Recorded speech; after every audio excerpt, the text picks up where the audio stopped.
Okay, well, let's go for last week's. Or do you want to do news? Let's do news. Let's do news because I got a couple. First one kind of pertains to us. U.S. dock workers are bracing for a strike at major American ports. So basically, Maine to Texas, the largest, the International Longshoremen Association Union, which represents dock workers at East Coast and Gulf Coast ports, is starting to look inevitable that there's going to be a strike. It's the first one in almost 50 years. There's less than a month to remain on their labor contract, and no negotiations have been scheduled with port employers, raising the prospects of an October 1st walkout that would hit the U.S. economy in the weeks before the presidential election. And they have asked that the Biden administration do not interfere.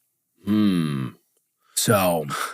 What? You mean someone that goes into debt $77 billion a week? You don't need their opinion? Don't negotiate. Yeah, no, so sounds like what I did learn is like Savannah, that port there is like they're having a hard time. It's a little bit overbuilt. So I think things are starting to get a little choppy. In ports.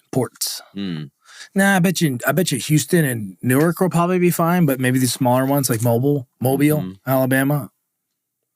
Yeah, our friend's doing something down there, isn't she? Yeah. So more to be revealed. Next, one of the largest independent tire makers steers into Texas. Go Continental Tire. So they're coming here to develop a facility in North Texas. A manufacturing facility? Yep. Okay. Yep. No, let me read it. Hold on.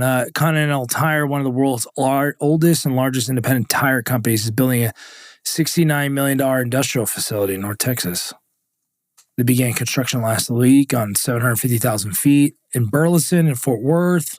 It's a build-to-suit. Of course, Perot's got his hands on it. Hillwood Project Road Trip.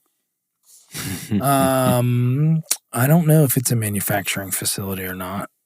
And read a little bit more. Don't know, so I can't say if it is or isn't. Okay. But that's exciting. That's good for us.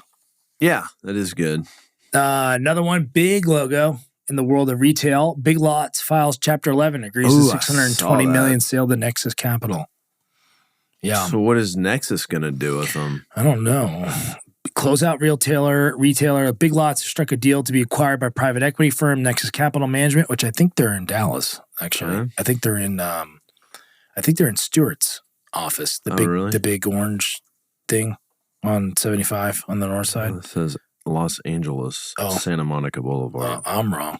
Hard wrong. Proceeds and plans to move forward with the store's footprint that's more focused. Don't know what that means. The Columbus, Ohio-based buyer of home good merchandise through closeout liquidations overstocks to sell at relatively low prices said early Monday it had filed for voluntary Chapter 11 in U.S. bankruptcy court. It's pursuing Chapter 11 to facilitate restructuring initiatives in an ownership transition. All right. So you got to have a big kind of warehouse retail thing, though. I wonder what that's going to do to big. I mean, they got to keep that kind of foot. I mean, that's their deal. Yeah. You know, they're selling over. Maybe they're trying to do more online, but you got a lot of people in that space. I mean, you have Facebook Marketplace, Craigslist, eBay. Yeah. All these little apps on your phone. Mm-hmm. Hey, did you know that? Hold on. Most recently, L&L Flooring said it would be closing all of its roughly 430 stores in the wake of filing a Chapter 11 recently. Mm-hmm. Oh, my. All right. There's that one. And then the last one, which is part of our business too now, roughly, is the convenience stores. But 7-Eleven parent company has rejected takeover bid from Circle K's parent. Alimentation Couche-Tard's $39 billion offer grossly undervalues 7-Eleven, the Japanese parent company says. They said no. No. They said no. Your Big Lock's going to be closed. You cannot buy our stores. Good for the Japanese. I guess they see a ton more value there, which, I mean, they're probably just looking at me like, well, what do we go buy with all this money? Yeah. Like, what do I do? Also, that's like, they're the second largest. Like, what? They're going to go work for those guys? Mm-hmm. You don't have to go work for those guys. Yeah. So why are we going to go work for those guys? Yeah. But I don't know. So basically, there's no comment on what they think this should be. valued at, but Couche-Tard offered 14.86 per share in cash. What a different world. Yeah. People are complaining about 14 triple net. Well, I got this. I got one. Yeah, what you got? Back to the LP Whisperer thing. Yeah. Scott Everett hit him with a defamation suit in District Court of the Northern District of Texas. Really? And the suit, Everett Kostecki, is that how you say his name? Jacob Kostecki. Yeah, he's Polish. Man, says Scott Everett, CEO of S2, is suing the person believed behind the popular retweet account LP Whisperer, Jacob Kostecki, in District Court for the Northern District of Texas. In the suit, Everett claims Kostecki is a serial scammer whose latest grift involves targeting real estate investors and offering to stop his alleged smear campaigns in exchange for money. Kostecki is a Polish-born, Colorado-based entrepreneur. Is he an entrepreneur? He did not look like an entrepreneur. Hey, criminals are entrepreneurs. Remember that. Many of them are. They really are. They really are. They said, I'm going to take matters into my own hands. I'm not going to work for anybody. I'm going to work for myself. I mean, regardless if he's right or wrong. Whose 20 years of experience included a time spent as a bad actor, according to his website. LP Whisperer started tweeting about Everett and Dallas-based syndicator S2 Capital in July. In a series of posts, the account accused Everett of stealing from investors and using the money to fund his lavish lifestyle.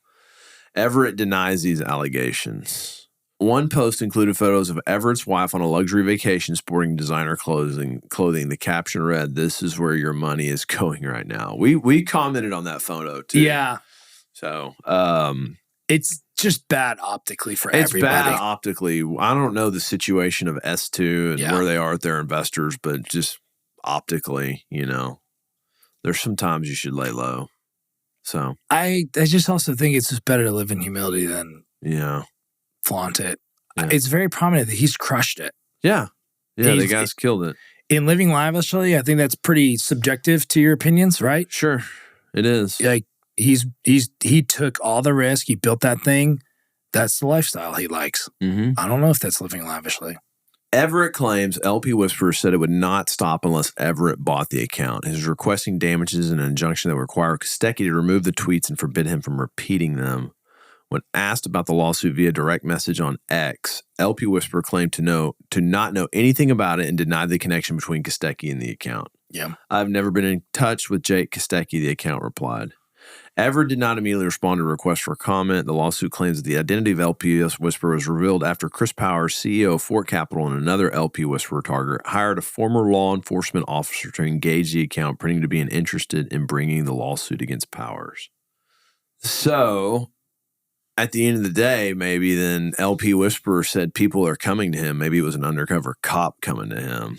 That's what it sounds like.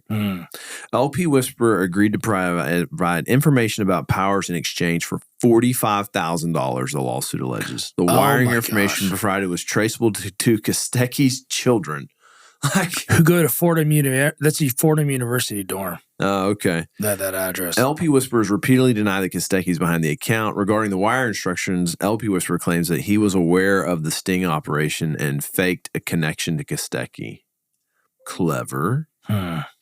Kostecki was the subject of a class action lawsuit accusing him of orchestrating a Fry Fest-esque cryptocurrency conference that he canceled without refunding would-be attendees. A plaintiff in that case secured a default judgment against Kostecki. So how do they get this guy to unmask himself or admit that he is him? He is him. Or who is he? He is him. Him is he. That's what Dion said, right? About Travis Hunter. Oh, really? He is him. These people, they're all clowns.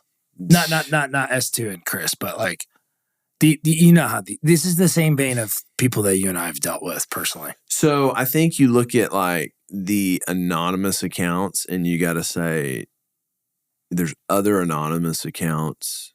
Like if you look at LP Whisperers, the people that comment on his thread, they're all anonymous accounts. Yeah. Almost all anonymous. If you're going to talk about these types of things. They're not securities, right? We're not regulated by the SEC and all that stuff. S2 might be. I think he was like a REIT or something at some point, wasn't he? He converted to a REIT. I think so. Or they were. Yeah. I don't know. But no, what I'm trying to get at is like LP Whispers talking about these things. You shouldn't, in my opinion, just came to me. If you're going to talk about these things, you shouldn't be anonymous. Yeah. I mean, you're throwing out some heavy.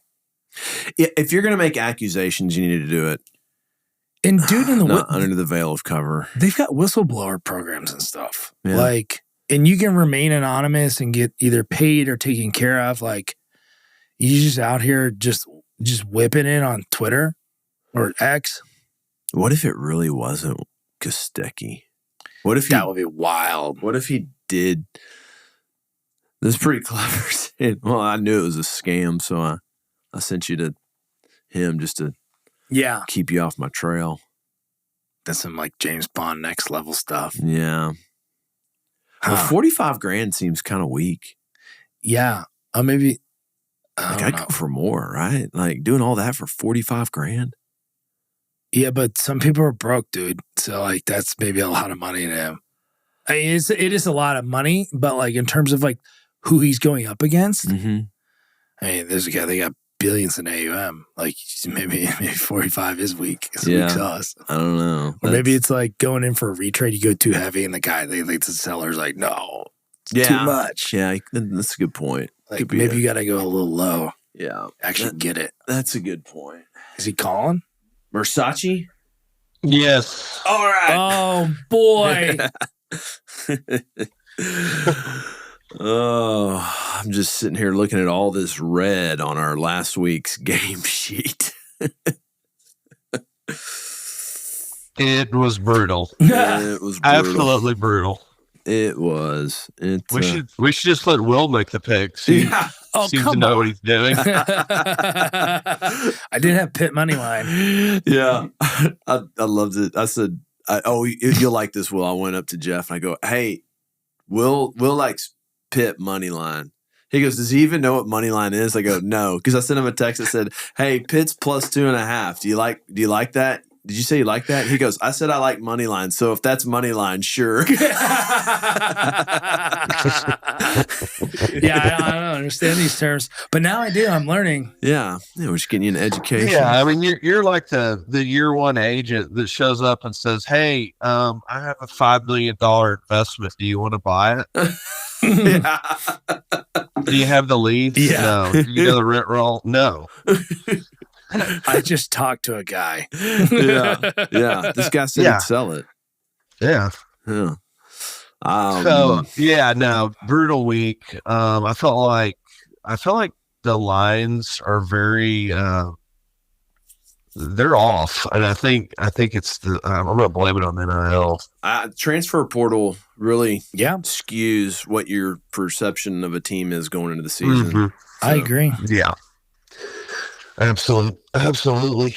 Well, you want me to let's go on down the list. Yeah, let's go. Okay. I'm going to take an obvious, most likely, and that would be the over on the North Texas Tech game. I don't know. Did you not see that we can't throw the ball 5 yards? Like, I don't know that we can score. I don't know. I just feel like it's. That's where I'm going. I don't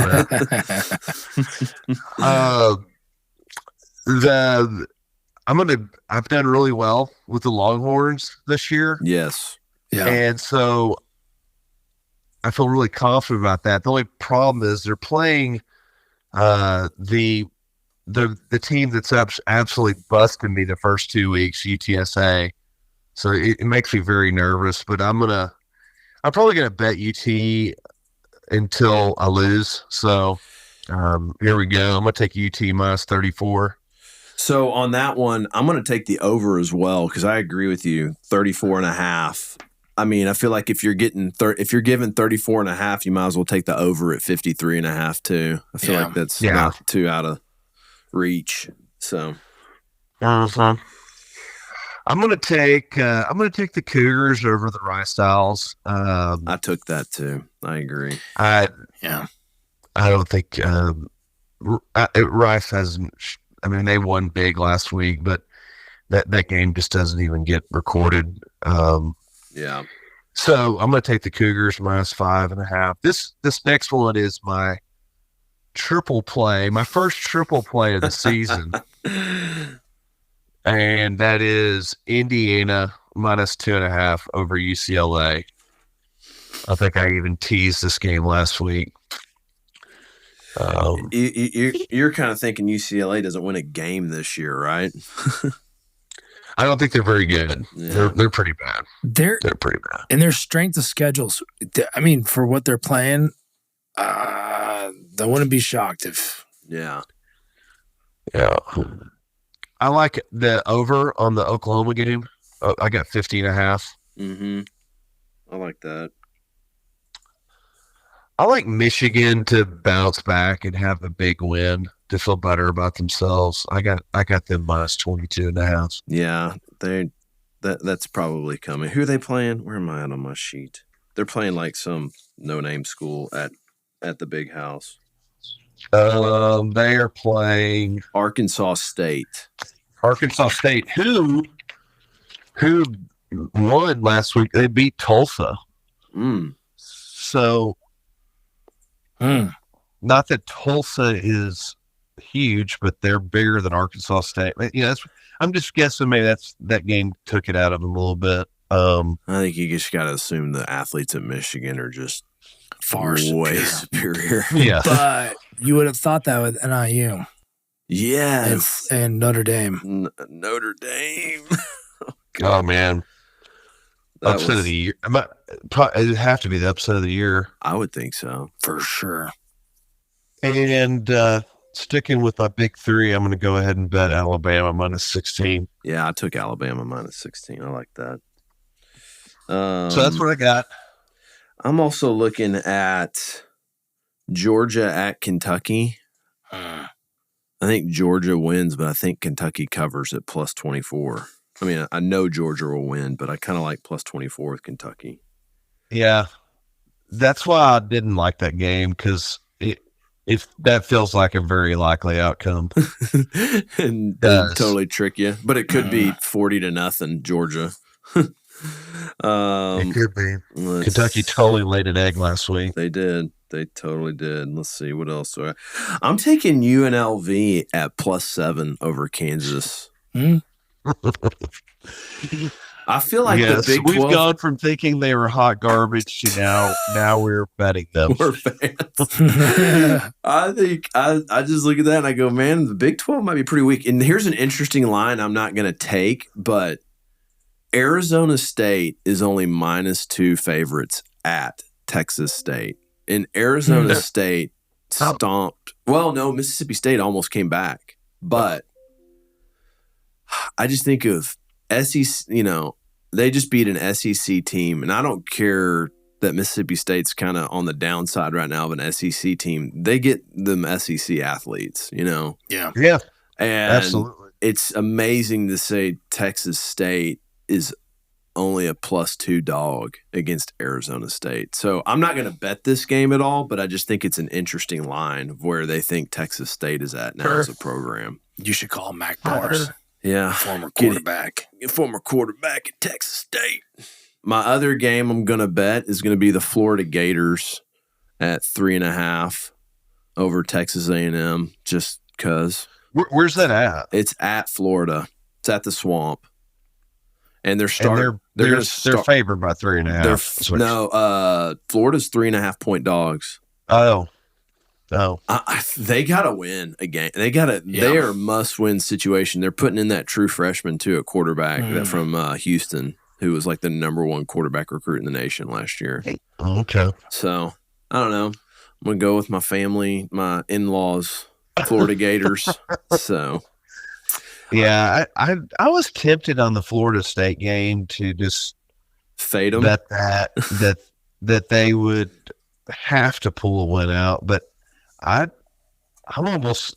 Then I thought about it 10 more minutes. I was like, man, Memphis might win. That quarterback at Florida State sucks. No, he's terrible. He's such a fraud. I've got He is such a Oregon fraud. State at plus 14 in the Civil War. I think Okay. I'm just going with this is like their Super Bowl, Yeah. and it's Mhm. at Oregon State. Oregon didn't really put up all the points we thought they would this weekend. So, and then Will's got his Pitt pick. It's Pitt. You're just going Pitt money line the whole season? No, he's taking West Virginia at minus 2.5. I am. Yeah. So, You're taking West Virginia. Yeah, I just think it's they had to really start the engine late, Yeah. and West Virginia's going to come in hot. They don't like Pitt at all. It's going to be a dogfight, but Okay. let's see. Well, that's all I got on games. So, I'll be ready to lose some more money this weekend. No, we gotta We got to have a winner. So, we got a reputation to uphold, I guess. that's right. Yeah. So, but, well, I guess I will say it was fun watching games we watched games from yes. college game day till I went to bed at midnight about the beginning of the fourth quarter of the Tech game because I just turned that pile of garbage off. yeah. You guys didn't stay yesterday and watch football, NFL? Oh, well, we worked a little bit and then they Okay. stayed and watched NFL and I had it home. So Yeah. Good Cowboy game. it was a good Cowboy game. I guess they're on their way to another Super Bowl. Sure. So I was thinking about this yesterday. So Dak Prescott is now the highest paid player in the NFL.